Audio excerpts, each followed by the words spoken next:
भाई सत्संग के अंदर सेवा सबसे बड़ी चीज।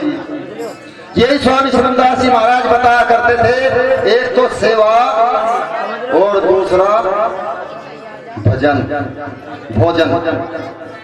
भजन और भोजन को बहुत महत्व देते थे, लेकिन इसका रहस्य क्या है, इसका महत्व क्या है हमारे जीवन में, मैं इस बात को आपको बताना चाहता हूं। इसका इतना गहरा महत्व है, अगर आप समझोगे सुनोगे तो आपको वास्तव में बहुत कुछ मिल सकता है। जिस तरह से संत प्रवचन कर रहे, भाई भजन करो, भोजन भूखों को भोजन दो, सेवा करो। हजारों आदमी सत्संग सुन रहे, सुनते सुनते एक 10-11 साल का बच्चा, उसने ये वचन सुना, सुनने के बाद उसको दिमाग में आई, मेरे पास तो पैसा नहीं है, मैं कहीं से पैसा नहीं कमाता, मैं सेवा कैसे कर सकता हूं। लेकिन सेवा करने वाला व्यक्ति वो रास्ता निकाल लेता है, और ना करवा कमजोरा आदमी वो केवल बहाने बना सकता है, काम कुछ नहीं कर सकता। उस बच्चे ने विचार किया सेवा कैसे करूं। जून जुलाई का महीना था, बड़ी गर्मी होती है। मई गांव के पास में रास्ते में एक पेड़ था, रास्ते में बड़ी अच्छी छाया थी। उस पेड़ के नीचे उस बच्चे ने 2-3 मटके ले जा करके, मटके समझते होगे ना, घड़े, उनको रख लिया। रखने के बाद उनको पानी से भर लिया। जो भी व्यक्ति वहां को आता उसी को पानी बड़े प्यार से पिलाता। कोई पैसा तो नहीं लगा, लेकिन रास्ता निकाल दिया। सेवा करता रहा, महीने 2 महीने हो गए। उस रास्ते को 3-4 व्यक्ति एक आध दिन छोड़ के छूटता था, कभी अन्य रोज जाते थे।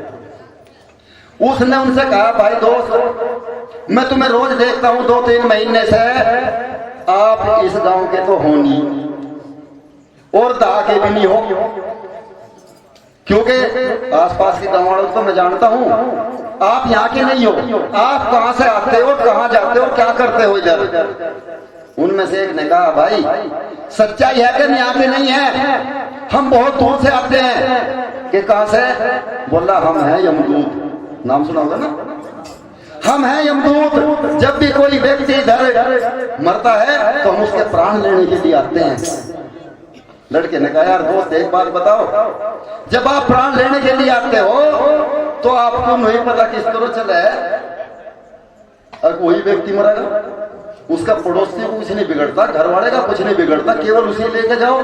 थारे पास में कोई कंप्यूटर है, कोई फाइल है, क्या है? बोला सब कुछ लेखा जोखा है। बोला फिर मेरा भी होगा। बोला तेरा भी है। तो यार दोस्त एक काम करना, ये क्या, कि जब कल आओगे तो आप मेरी फाइल देख करके आना, मेरी मौत कब होगी और कैसे होगी। उस बच्चे से इतना लगाव उनको हो चुका था, उसकी सेवा से, उसकी बातों से प्रभावित हो चुके थे। बोले भाई इसका काम तो अचानक आना है, ये नियम के विरुद्ध है कि किसी को मौत का रहस्य पहले बता देना। अगर मुझे पता लग जा कि भाई कल को बड़ो जाते एक्सीडेंट होगा, मैं जाऊं ही निकल वही पड़ा रहूंगा, तो मरेगा नहीं कोई, अचानक ही आता है ना। वही हुआ। मैं वहां गए, जाकर के देखा, लेकिन चारों के चारों रोने लगे उसकी मौत का हिसाब देख करके। लेकिन एक यमदूत उनमें से ज्यादा ही रो रहा, भाई दुख हमें भी है कि हमारे दोस्त की, हमारे उस सबसे प्यारे दोस्त की मौत इस तरह से होगी, लेकिन तुझे क्या दिक्कत है, तू इतना क्यों रो रहा। कोई बात नहीं, वहां से चले आए। आने के बाद जब वहां आए, आकर के आओ भाई दोस्त, बैठाया, पानी का गिलास दिया, पानी पिलाया। भाई देखा मेरी फाइल में? बोला देखा। ये क्या देखा? कि तेरी मौत जिस दिन तेरी शादी होगी, दुल्हन तेरे घर के अंदर होगी, रात के ठीक 12 बजे सरफ के डसने से तेरी मौत होगी। लक्षण उनको बचने का, वही तो वो डर थे, इसीलिए तो वो डरते थे। उनसे ही पूछ रहा, बचने का कोई तरीका है क्या? बोला बिल्कुल है। बोला क्या है? बोला शादी मत करवाइए, मौत तो शादी है। लेकिन जिस माँ बाप का अकेला लड़का हो, कब तक रहे? 25 साल का लड़का हो गया, रिश्तेदारों को बुला लिया, उससे शादी की क्या वो मना कर दे। रिश्तेदार बुलाए, मोहल्ले पड़ोस के बुलाए, सब प्यारे प्यारों को बुला लिया। लड़के पे इतना दबाव बनाया कि लड़का शादी करने के लिए राजी। लेकिन पता था, बताया किसी को नहीं। उधर महाराज जी उधर सारे काम तैयार है, लड़की देख ली गई, बारात चली गई, लड़की घर के अंदर आ गई। लड़का जो भी मेहमान रुके थे उनको खाना खिला रहा, सेवा कर रहा, खाट बिछा रहा, कपड़े बिछा रहा, सबको कपड़ा दे रहा। रात के 11 बज चुके। जब 11 बज चुके, सब सो चुके थे, लड़का जैसे ही जिनने से ऊपर दुल्हन के पास जा रहा था, ऐसे ही वो सरफ नजर आ गया। बोला भाई आ गया दोस्त? बोला आ गया। बोले चल फिर तो अपना काम कर, निकल। बोले नहीं, अभी 1 घंटा तेरे पास में है, इस 1 घंटे में तू जा, दुल्हन से मिल, बात कर। बोले यार 1 घंटे के ऊपर दुल्हन से क्या मिलना? ये मैं सत्संग का महत्व आपको समझा रहा, भोजन का महत्व समझा रहा कि क्या होता है। बोला 1 घंटा ही दुल्हन से क्या मिलना, जब हम मुझे 12 बजे मरना ही है। लड़की ने, दुल्हन जो थी उसकी आवाज कानों में गई, उसने कान लगा करके सुना, उसके आगे 2-3 दफे 12 बजे मौत का नाम आया। लड़की समझ गई कि तेरे पति की 12 बजे। कहा कि भाई जब 12 बजे मौत ही है, 1 घंटा हमारे पास है, क्यों ना हम सत्संग कर लें, हम दोनों ही क्यों ना बैठ कर सत्संग करें, क्यों ना महाराज का भजन कर लें। बोला तेरी मर्जी। भजन करने के लिए बैठ के 12 बजने में 5 मिनट शेष थी। उधर उसी बस्ती के अंदर एक लड़की को बच्चा होने वाला था, औरत को बच्चा होने वाला था। उधर बच्चे ने जन्म लिया, बच्चे ने जन्म जिस टाइम लिया, लड़की ने जन्म देते ही उसका बाप था, बुजुर्ग था, बोले पिताजी मेरे शरीर के अंदर ताकत नहीं रही, मेरे अंदर ताकत नहीं रही, मेरे अंदर जीने की क्षमता नहीं रही, पिताजी मुझे भोजन चाहिए, मुझे भोजन दो। बुजुर्ग बाप कहता है बेटी रात के 12 बजे भोजन कहां से लाऊं, घर में तो कोई इंतजाम है नहीं। बोले पिताजी मुझे नहीं पता, या तो आप भोजन का इंतजाम करें, वरना जिस बच्चे को मैंने जन्म दिया मैं इसी को खाने वाली हूं। विकट बुजुर्ग बाप घर से भाग लिया, जाकर के चौराहे पे आवाज लगाई, भाई किसी के पास में अगर भोजन हो तो मुझे भोजन दे दो, मेरी बेटी को बच्चा हुआ, उसको भोजन की आवश्यकता है। दुल्हन के कानों में आवाज गई। दुल्हन ने विचार किया कि ये जो थाल लगा हुआ है, जो थाल सजा हुआ भोजन का है, अपने पति के साथ मुझे खाना था, लेकिन पति की तो 12 बजे मौत है, ये थाल किस काम का। लड़की ने थाल उठाया और थाल उठा के जाकर के सारे का सारा थाल उसको थमा दिया, बाबा ये लो भोजन। भोजन लिया, लेकर के भाग लिया। लड़की उस बच्चे को हाथ में लेकर के खाने के नाम का तैयार बैठी हुई है, लेकिन जाकर के आवाज लगाई बेटी मैं भोजन लिया है। लड़की ने बच्चे को लिटा करके भोजन किया। भोजन करने के बाद उसने कहा पिताजी आप एक बात बताओ, इतना स्वादिष्ट भोजन, इतना अच्छा भोजन रात के 12 बजे कहां से लेकर के आए, किसके घर से लेकर के आए।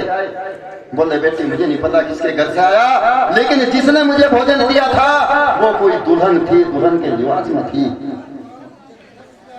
लड़की कहती है पिताजी मैं उसको दिल से आशीर्वाद देना चाहती हूँ, नाभि से आशीर्वाद देना चाहती हूँ। जैसे ही लड़की ने कहा वो सदा सुहागन रहे। 12 बज चुके, सरफ ने उसको डग मारा, लेकिन लड़का नहीं मारा।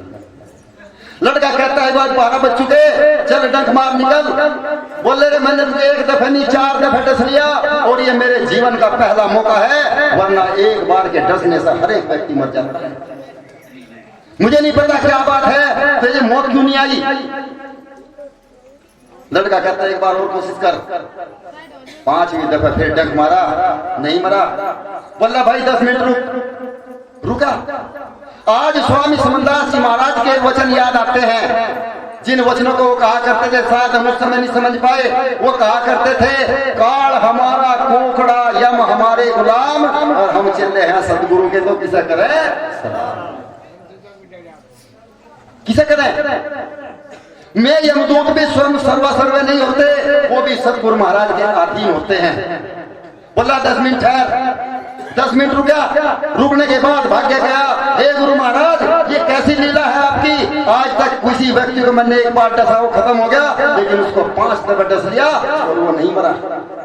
सतगुरु महाराज अपने आसन पर बैठे हुए मुस्कुराते हैं।